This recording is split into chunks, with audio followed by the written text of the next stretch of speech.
Hi అండి, welcome to my channel. 4th class Telugu చూద్దాం. ఇప్పుడు చూడండి, ఈ ఆల్ టెక్స్ట్ బుక్స్లో ఈ ఉన్న పాఠ్యాంశ ప్రణాళిక నుండి ఇక్కడ నుండి ఖచ్చితంగా ఒక బిట్ వస్తుందండి. టెట్లో అయినా డిఎస్సిలో అయినా ఖచ్చితంగా వస్తుంది. మనం ఇది చూసుకోము కరెక్ట్గా. సో చూడండి, ఫస్ట్ లెసన్ తెలంగాణ వైభవము పిల్లల్లారా రారండి. దాని ఇతివృత్తం ఏంటి? తెలంగాణ గొప్పతనము ఏంటిది? గేయం అండి. ఓకే, నెక్స్ట్ పిల్లలారా రారండి, ఇది పిల్లల ఆసక్తులు గేయమే. నెక్స్ట్ రెండవది చూడండి, పరమానందయ్య శిష్యులు హాస్యం, ఇది కథ అండి. ఇతివృత్తము ప్రక్రియ రెండు చూసుకోవాలి. చిన్ని కృష్ణుడు ఇతివృత్తం ఇతిహాసం అండి, ప్రక్రియ కథ. వినాయక చవితి ఇతివృత్తం సంస్కృతి సంప్రదాయము, ప్రక్రియ వ్యాసం. రంజాన్ ఇతివృత్తం సంస్కృతి, ప్రక్రియ వ్యాసం అండి. నెక్స్ట్ 4th వన్, దేశమును ప్రేమించుమన్న దేశభక్తి గేయము. ఇతివృత్తం వచ్చి దేశభక్తి, ప్రక్రియ వచ్చి గేయము. కళారత్నాలు కళలు కళాకారులు, ఇతివృత్తం ఇది కళలు కళాకారులు, ప్రక్రియనేమో గేయము. చిన్నారి కళ ఇది ఒకసారి వచ్చిందండి, టెట్ పేపర్లో అనుకుంటా, టెట్లో వచ్చింది ఒకసారి.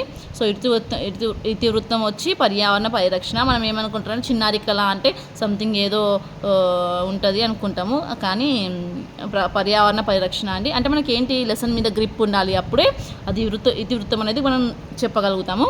సో ప్రక్రియ వచ్చి కథనం అండి. సుమతి శతకము ఇతివృత్తం వచ్చి నైతిక విలువలు, ప్రక్రియ వచ్చి పద్యాలు.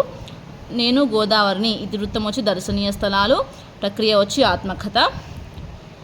నెక్స్ట్ ఎలుక విందు ఇతివృత్తం వచ్చి భాషాభిరుచి, ప్రక్రియ వచ్చి గేయ కథ. పంటసిరి ఇతివృత్తం వచ్చి సమ పట్ల గౌరవం, ప్రక్రియ గేయము. బొమ్మ గుర్రం దీని యొక్క ఇతివృత్తం వచ్చి పిల్లల స్వభావము, ప్రక్రియ వచ్చి కథ. నేను ఎవరు ఇతివృత్తం వచ్చి ప్రక్రియ పర్యావరణము, ప్రక్రియ వచ్చి గేయము. మాటల ప్రయాణం ఇతివృత్తం వచ్చి సామాజిక స్పృహ, ప్రక్రియ వచ్చి కథనం అండి. సో ఇది ఖచ్చితంగా ప్రతి టెక్స్ట్ బుక్లో మనం ఖచ్చితంగా ఇది గుర్తుపెట్టుకుంటే ఖచ్చితంగా మనకు ఒక 1 మార్క్ అయితే ఈజీగా వస్తుందండి. నెక్స్ట్ ఇవన్నీ సంసిద్ధ పాఠాలు, సో ఇవన్నీ మనకు పెద్దగా అవసరం లేదండి. గుణింతాలు తలకట్టు దీర్ఘాలు ఇవన్నీ అండి.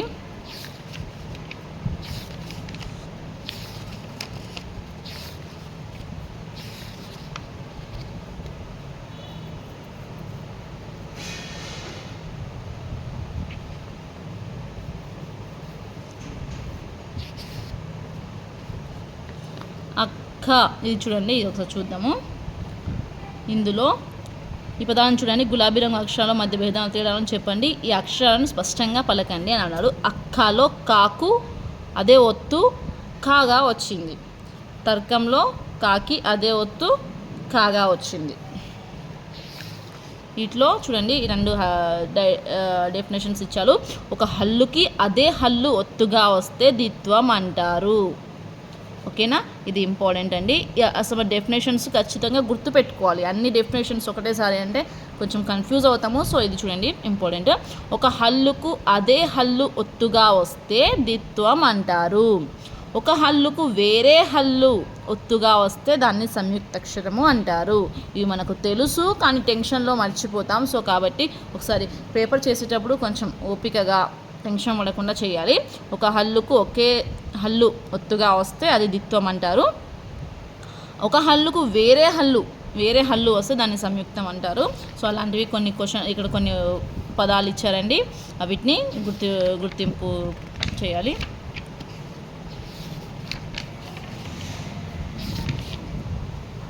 సో ఫస్ట్ లెసన్ చూడండి, తెలంగాణ వైభవము. ఇది ఏది? ఇతివృత్తం వచ్చి సంస్కృతి సాంప్రదాయము, ఇంతకుముందు చెప్పుకున్నాము. సో తెలంగాణ వైభవము ఇదేంటి, మొత్తం గేయ రూపంలో ఉంది చూడండి. తీయని సోన నా తెలంగాణ, ఇదంతా గేయం రూపంలో ఉంది. సో ఇందులో ఉన్న పదాలు ఏమున్నాయో చూద్దాం. చూడండి, తీయని సోన నా తెలంగాణ, వీర చరితల కోన నా తెలంగాణ, తరగలై గోదారి తలస్నానం అయ్యింది, నొరగలై కృష్ణమ్మ నీ కాళ్ళు కడిగింది, తల్లి నీ కడుపులో తరగని గన్నులెన్నో, సింగరేణి సిరులు నల్ల బంగారు పొరలు, పోతన్న కైతలో పొంగి పొర్లిన భక్తి రుద్రమ్మ చాటింది నీ పరాక్రమ శక్తి. సో ఈ మొత్తం గేయం అండి, చూడాలి ఒకసారి.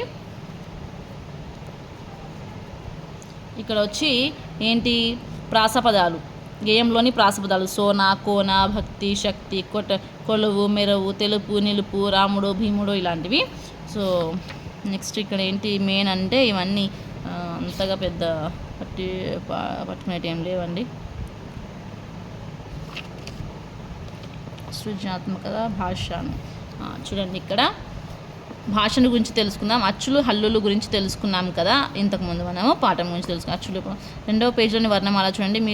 వీటిలో మీకు తెలియని అక్షరాలు ఏంటో చెప్పండి. డబ్బాలో ఉన్న అక్షరాలు ప్రస్తుతం వాడుక భాషలో లేవు అంటే 0, అర 0, విసర్గాను ఉభయ అక్షరాలు అంటారు. ఉభయ అక్షరాలు ఏవి అని అడిగితే అర 0, 0, విసర్గ. ఉభయ అక్షరాలు ఏవి? అర 0, 0, విసర్గ. ఈ అర 0 పద్యాలలో ప్రాచీన గ్రంథాలలో కనిపిస్తుంది. మన సంస్కృతంలో చూస్తే కూడా మనకి ఇది కనిపిస్తుందండి.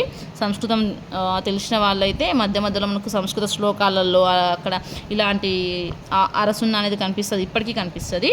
నెక్స్ట్ ఛ, ఝ, రా ఇలాంటివి ఎలా పలుకుతారు తెలుసుకోండి అని చెప్పేసి ఉంది.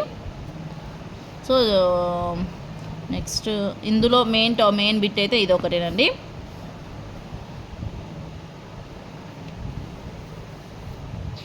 సో ఫస్ట్ లెసన్ అయితే అయిపోయింది. ఫస్ట్ లెసన్లో పెద్దగా ఏం లేదు. ఇది చూడండి, పిల్లల్లారా రారండి. ఇందులో కూడా ఇది గేయమేనండి, మామూలుగానే ఉన్నాయి వర్డ్స్. నెక్స్ట్ పరమానందయ్య శిష్యులు సెకండ్ వన్ చూడండి. కనీసం రోజుకి ఒక 20 minutes వీడియో చేసినా ఎన్ని అయితే చూద్దాం. ఎందుకంటే మనకు ఉంది 6 months టైం. టెట్ ఒక 3 months, ఇప్పుడు జూన్లో ఉంటుంది టెట్. తర్వాత వచ్చేది డిఎస్ఏ కాబట్టి అప్పుడు ఒక 3 months టైం ఇస్తారు. సో ఆ లోపు మనం కంప్లీట్ చేయాలి.